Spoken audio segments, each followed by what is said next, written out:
감사합니다. 세 분의 기조연설을 들으니 우리 진도의 미래가 환해지는 것 같습니다. 세 분이 말씀하신 장밋빛 미래가 도래할 것인지 아니면 그 약속이 지켜지지 않을 것인지 패널들과 함께 검증을 해보도록 하겠습니다. 이제부터 본격적인 토론에 들어가겠습니다. 먼저 개별 질문 첫 번째 순서입니다. 패널이 질문을 하고 각 후보자가 추첨 순서에 따라 답변을 하게 됩니다. 질문 시간은 1분, 답변 시간은 2분, 보충 질의 30초, 보충 답변 1분이 되겠습니다.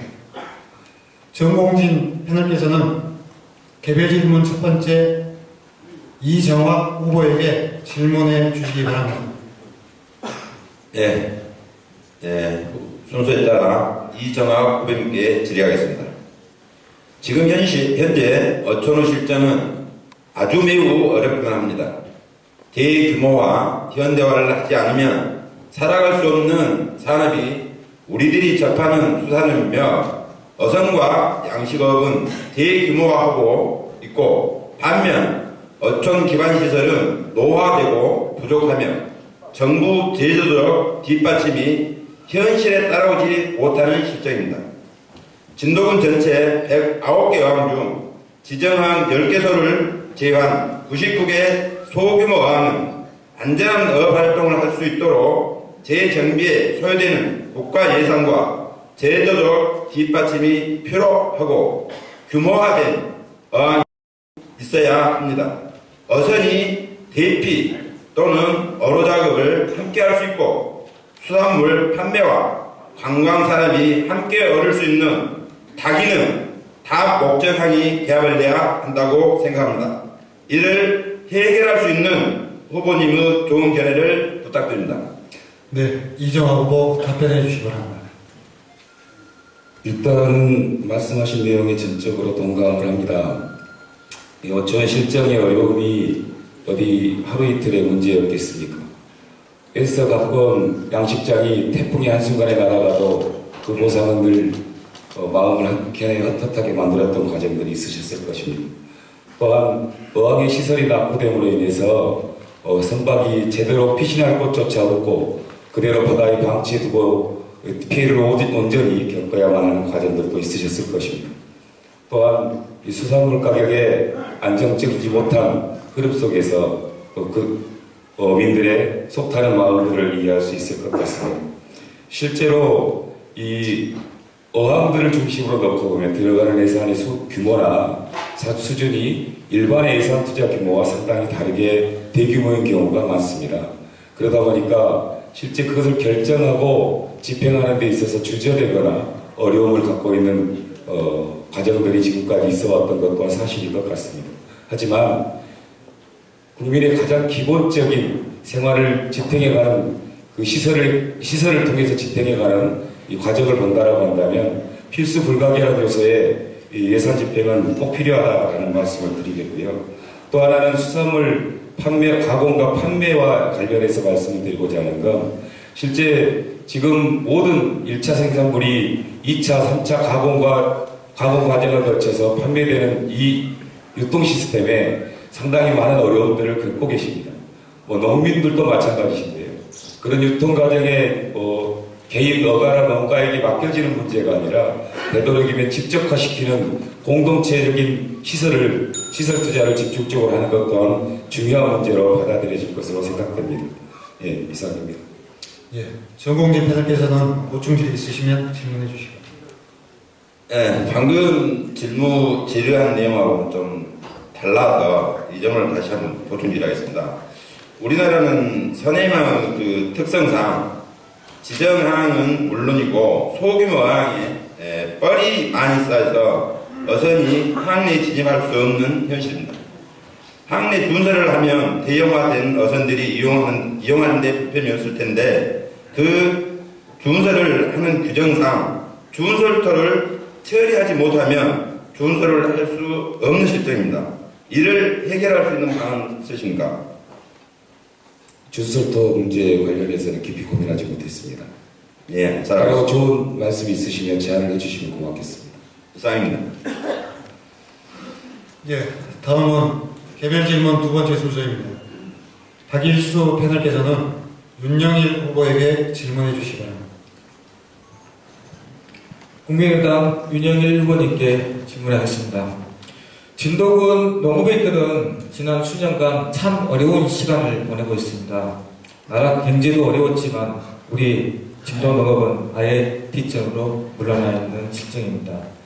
지역 농업인들은 삶의 터전을 지키겠다는 끈기와 신념으로 죽지 못하고 버티고 있는 실정입니다. 윤영일 후보님께서는 진도군의 농업 현실과 타 지역과의 차별화된 진도 농업 발전 방향과 이제 친환경 농업이 아니면 사실상 어려운 농업 현실이기에 진도군을 친환경 농업 특구 지정과 예산 확보 방안을 소신껏 답변해 주시기 바라겠습니다. 예, 윤영일 후보 답변해 주시기 바랍니다. 참 좋은 질문이십니다. 제가 농어촌 출신이거든요. 그리고 지금 국민의당 농어촌 대책 특별위원장입니다. 각별히 고심하고 있습니다. 우리 농어촌 지역 생산 위주의 경제 기반 가지고 있기 때문에 부자 못됩니다. 여지껏 저희 부모님도 농사일 돕고 이렇게 저도 농사일 하면서 자랐습니다만 우리가 왜 이렇게만 살아야 될까 하는 걸 깊이 고민해 왔습니다. 어떻게 하면 되느냐? 산업이 생산된 곳에서 가공도 이루어질 수 있고 판매 유통시설이 갖춰져 있고 데이터를 기반한 전체적인 유통망이 우리 손에 의해서 갖춰져야 됩니다. 그러면 그 부가, 그 돈이 다른 데로 안 빠져나갑니다. 한 예를 들까요? 우리 진도에도 표고 재배하더라고요. 그런데 판매장 없어 장흥에서 팝니다. 그런 진도 표고 아니고 장흥 표고 됩니다. 다른 건 마찬가지입니다. 진도 김이 있습니다. 하지만 우리 여기서 생산하면서도 우리가 그 부를 창출해내지 못하고 지키지 못하고 있습니다. 어떻게 하면 되느냐? 2차 산업, 3차 산업으로 즉 생산자 위주의 1차 산업 중심 경제에서 2차 산업, 3차 산업, 서비스업까지 판매 유통망까지 갖춘 그러한 산업 구조로 바꿔야만 우리 부를 우리가 창출할 수 있고 이 지역 경제 살아납니다. 그런데 그 기반이 되는 게 뭐냐? 농어촌 지역이라고 했어요. SNS 기반 스마트 경영 없어라는 법 없습니다. 제가 그걸 만들어내겠다는 생각을 하고 있습니다. 왜요? 젊은이들, 어르신들 다 스마트폰 쓰고 있고 SNS 기반 쓰고 계시잖아요. 그런 걸 집적에서 데이터 관리하면 충분히 이루어낼 수 있습니다. 제가 그렇게 하겠습니다.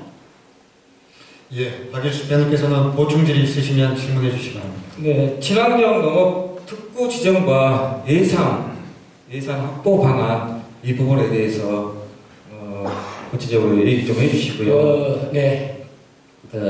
구체적인 예산 정도도 말씀해 주시기 바라겠습니다. 답변 드릴까요? 네, 답변해 주시기 바랍니다. 친환경 농업하면 지금 우리 경기도 양평, 전남 순천 이런 데 특구가 지정되어 있는데요. 저희 진도 같은 경우도 그러한 곳에 아주 적합하다가 생각을 하고 있습니다.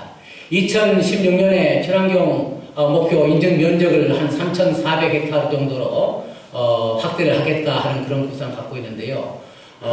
유기농, 무농약, 저농약 이런 걸 기반으로 한 친환경 특구 반드시 추진해야 된다 이런 생각을 하고 있고요.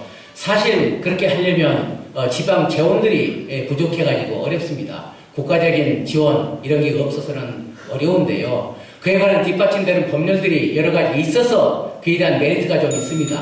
도로법, 도로교통법뿐만 아니라 농어촌 정비법 이런 적용도 조금 달리 적용을 받기 때문에 있는데 추진하겠습니다. 예, 수고하셨습니다. 다음은 개별 질문 세 번째 순서입니다. 고재성 패널께서는 김영록 후보에게 질문해 주시기 바랍니다. 예, 더불어민주당 김영록 후보께 질의하겠습니다. 2015년 12월 31일 교육부는 소규모 학교 통폐합을 시도교육청에 권고합니다. 도시는 200명 이하, 읍단위는 100명 이하, 이런 학교를 통폐합하겠다고 합니다. 그리고 이것을 했는지 안 했는지 한 시도교육청은 고과에 반영해서 이렇게 독려를 하고 있는 상황인데요. 이대로 가다가는 전남의 한 45% 학교가 문을 닫아야 합니다. 특히 우리 완도, 진도, 해남은 많은 학교들이 소규모 학교입니다. 60명이 못 되는 학교도 많습니다. 학교는 단순하게 교육기관만은 아닙니다. 지역문화 중심이고 공동체의 산실이지 않습니까? 우리 후보께서는 소규모 학교를 어떻게 하면 살릴 수 있을지 그 방안에 대해서 말씀해 주시면 고맙겠습니다. 예, 김영록 후보 답변해 주시기 바랍니다. 예, 대단히 좋은 질문이시고 또 이 과제는 우리 농어촌에서 정말로 해결해야 할 시급한 과제임에도 불구하고 해결을 못하고 있어서 대단히 마음을 아프게 생각합니다. 이 교육부가 소규모 학교 통폐합 권고 기준은 저는 이것은 우리 지역을 죽이고 우리 농어촌을 죽이는 것이다 이렇게 생각을 합니다. 지금도 어려운데 이렇게 기준대로 하면은 진도군의 경우에 초중교 21개 중에서 13개가 통폐합이 됩니다. 우리 진도 교육이 어떻게 되겠습니까? 그래서 이 부분은 이러한 부분에 대해서는 반드시 막아야 된다고 생각하고 전라남도에서도 이 부분에 대해서는 정부에 대해서 강력히 반대 의견을 내놓고 있습니다. 지금 기존 학교가 폐교돼가지고 사실은 우리 농촌에 이 문화 교육 부신 공간이 없어지고 그 폐교마다 제대로 지금 활용이 못 돼서 가는 곳마다 폐교 부지를 제대로 활용할 수 있게 해달라 이렇게 많은 요구가 빗발치고 있는데 거기에 대해서 폐교를 더 하겠다면은 우리 농촌의 교육과 문화가 어떻게 되겠습니까? 그래서 이 부분은 제가 농림수산위원으로 활동하면서도 항상 크게 관심을 갖고 있는 분야입니다. 그래서 앞으로 이 농어촌의 교육의 한패를 막기 위해서는 농어촌 특별법을 제정해서 이것을 막아야 됩니다.